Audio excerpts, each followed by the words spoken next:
제2장 가정관 1. 이상적인 가정은 어떤 가정인가? 1.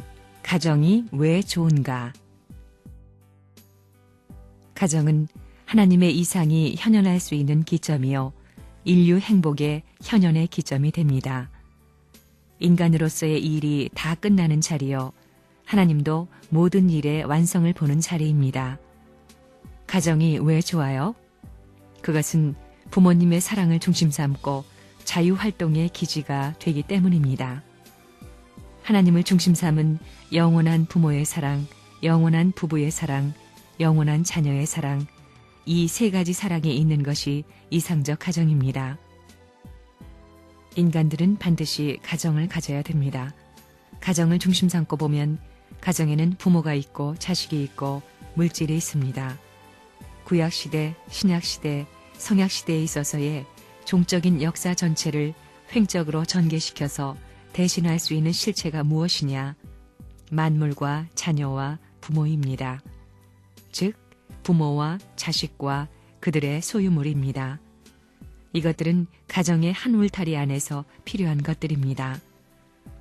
통일교회의 이상은 다른 곳에 있는 것이 아닙니다. 출발도 가정이요, 결론도 가정입니다. 아직까지 이러한 문제를 해결한 사람이 없기 때문에 그것을 소망해 왔습니다. 그리고 그곳에 행복이 있기 때문에 이것을 체계화시키고 천주화시켜서 무한한 가치를 드러냈기에 통일주의가 공인된 것입니다.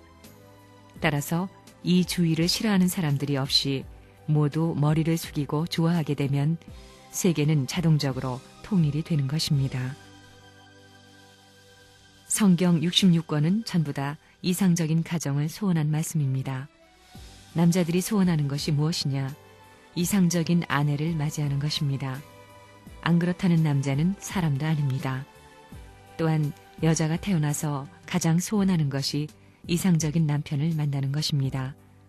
여자는 아무리 학박사가 되어서 세계에 큰 소리를 친다 해도 그의 소원은 이상적인 남자를 만나는 것입니다. 사랑할 수 있는 이상적인 남자를 만나서 복스러운 아들, 딸을 낳는 것입니다. 이것이 행복의 뿌리입니다. 이러한 가정에 통일교의 교리를 박아놓았기 때문에 뺄 자가 없다는 것입니다. 천국은 어디서부터 이루어지느냐? 우리들의 가정에서부터 이루어집니다.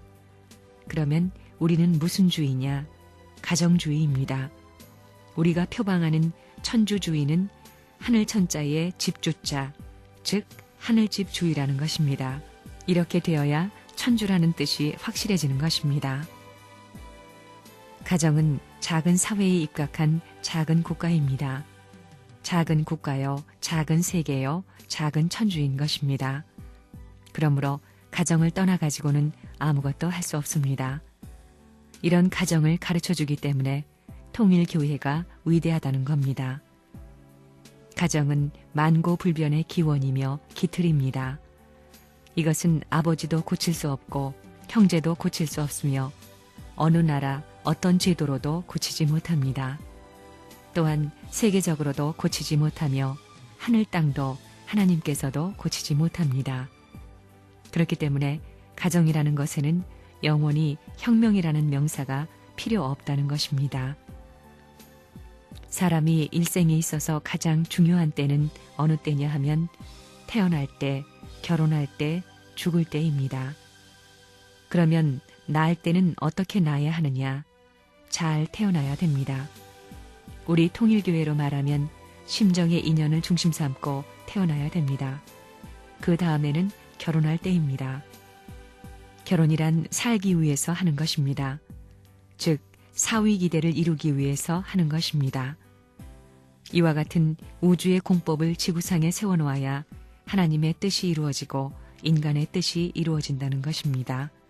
이러한 우주의 법도가 지향하는 내용을 갖추고 그 형태를 갖추기 위한 것이 가정입니다. 세계가 가정을 닮아 나왔습니다. 어떤 세계이든지 다 그렇습니다. 앞으로의 이상세계는 삼위기대, 가정의 삼위기대를 중심 삼고 이루어져야 됩니다. 그러면 창조 목적이 무엇이냐? 사위 기대를 완성하는 것입니다. 인간이 먼저 사위 기대를 완성해야 하기 때문에 전부 다 가정을 이루는 것입니다. 인간은 하나님을 닮고 인간을 중심 삼은 사회는 하나님을 중심 삼고 인간을 닮는 것입니다. 통일교회 선생님이 지금까지 세계의 통일교회를 세워 그렇게 만들어가고 있습니다. 세계가 다 그렇게 되어야 한다는 것을 알고 있지만 그것을 드러내지 못하고 있습니다. 그렇지만 이런 원칙을 통해 세계가 그렇게 된다는 것입니다. 이상세계라는 것은 온 세계가 하나의 사람 모양을 형성하는 세계입니다. 거기에 있어서는 국가와 민족을 초월합니다. 가정이라는 것은 세계를 축소시킨 횡적인 기반입니다. 여기서부터 국가와 세계가 벌어지는 것입니다. 가정이 무엇이냐? 가정은 세계의 횡적인 축소형으로 절대적인 중심 앞에 상대적인 기준입니다. 그러면 나는 무엇이냐? 절대적인 중심이 머무를 수 있는 발판입니다. 이 세계를 심판할 수 있는 절대적 권한을 갖고 있는 것은 개체 가지고는 안 됩니다. 참된 가정입니다. 사탄도 무엇을 치고 나오느냐? 가정을 칩니다. 그래서 가정을 이루었다가 하나 되지 못하면 파탄되는 것입니다.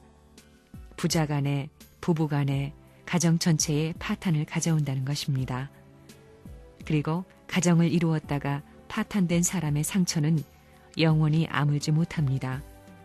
아무리 그 사람을 위로해도 소용없는 일입니다. 우리는 하나님이 바라시는 가정을 중심 삼은 부모, 부부, 형제들이 되어야 합니다. 가정이 왜 좋으냐? 가정에서는 사랑을 서로 자유롭게 주고받을 수 있는 터전이 되어 있기 때문입니다. 그렇기 때문에 사람은 고향을 그리워하고 부모와 형제가 있는 곳을 그리워하는 것입니다. 아버지가 기뻐하면 가정 전체가 기뻐하는 것이요. 아내가 기뻐하면 가정 전체가 기뻐하는 것이요. 자식이 기뻐해도 가정 전체가 기뻐하는 것입니다. 일시에 우주 전체가 기뻐할 수 있는 자리가 가정이라는 것입니다. 몸과 마음을 수습하여 완전한 개인이 되어야 하고 부부가 하나 되어 완전한 가정을 이루어야 합니다. 엄마와 아빠가 하나 되는 날에는 그 가정은 발전하는 것이요. 자식과 부모가 하나 되는 날에는 보다 차원 높은 가정으로 발전된다는 것을 알아야 합니다. 그러면 가정과 친척 간에 하나 되는 날에는 어떻게 될 것이냐? 거기에는 새로운 민족 정기가 발발될 것입니다. 그것이 더 높은 차원을 향해 가자고 할 때는 환경적으로 전부 결속되어 국가 기준까지 충신의 혈족으로 남아질 수 있게 된다는 것을 잊어서는 안 되겠습니다. 하늘나라 가정은 억지로 되는 것이 아니라 자동적으로 기쁜 가운데서 되어지는 것입니다. 사랑할 때도 받으려고만 하지 말고 서로 주고받는 작용이 되어져야 이상적인 사랑이 성립되는 것입니다. 행복한 가정은 남편이 나갔다 들어오면 밖에서 있었던 모든 일을 아내와 더불어 상의하고 새롭게 개척할 수 있는 요인을 발견하는 가정입니다. 서로가 힘을 합하여 연구하는 가정이 행복한 가정이라는 것입니다. 부모가 그렇게 되면 자식들도 거기에 힘을 보태며 우리도 이러한 가정을 만들자고 동조하게 되는 것입니다. 참된 가정은 자기 어머니같이 아내를 사랑하고 위하며 자기 아버지같이 남편을 위하고 사랑하며 동생 오빠같이 서로를 사랑하는 곳입니다. 그 다음에는 하나님같이 자기 아내를 사랑하고 하나님같이 자기 남편을 사랑하고 존경하는 세계가 이상 가정이 사는 천국입니다. 이러한 전통이 이 지구상에 세워져야 합니다. 어머니와 아버지는 사랑이 없이는 하나 될 수도 없습니다. 여러분은 왜 사랑을 좋아합니까? 좋아하지 않으려야 않을 수 없게 되어 있기 때문입니다. 어머니 아버지가 서로서로 사랑하는 힘이 개체를 위하는 힘보다 강할수록 더 이상적인 것입니다. 어머니 아버지를 완전히 하나로 얽어매는 그것은 사랑의 밧줄입니다. 쇠로 만든 줄은 시간이 지나면 녹이 슬어 끊어지지만 사랑의 밧줄은 영원한 것입니다. 그리고 부모와 자식 사이는 밥으로도 돈으로도 얽어맬 수 없습니다. 오직 부자관계의 사랑으로만 얽어맬 수 있습니다. 혁명의 요소를 가할 수 없는 그런 기틀로 이루어진 가정은 어떠한 주의나 사상에도 흡수되지 않습니다. 오히려 주의나 사상을 지배하고 능가합니다. 이런 기준이 세워진 가정은 10년, 100년, 1000년이 가도 영원히 변하지 않으며 민족과 국가의 형태를 유지시키게 됩니다. 사랑의 보따리는 무슨 보따리겠습니까? 본향의 나라에 가서 그 보따리를 풀어보면 이상적인 남편이 튀어나오고 이상적인 아내가 튀어나옵니다. 또한 이상적인 가정이 튀어나오는 복주머니입니다. 여기에서 나오는 것은 1등 복귀입니다. 그래서 개인도 1등, 가정도 1등, 종족도 1등, 민족도 1등, 국가도 1등, 세계도 1등이라는 것입니다. 전부 다 1등이면 서로 높고 낮은 것이 없습니다. 그러니 형제도 가정도 복귀가 되는 것입니다. 이렇게 통일적인 기반을 조성해 나가기 위해서 보물단지인 사랑의 보따리가 필요하다는 것입니다.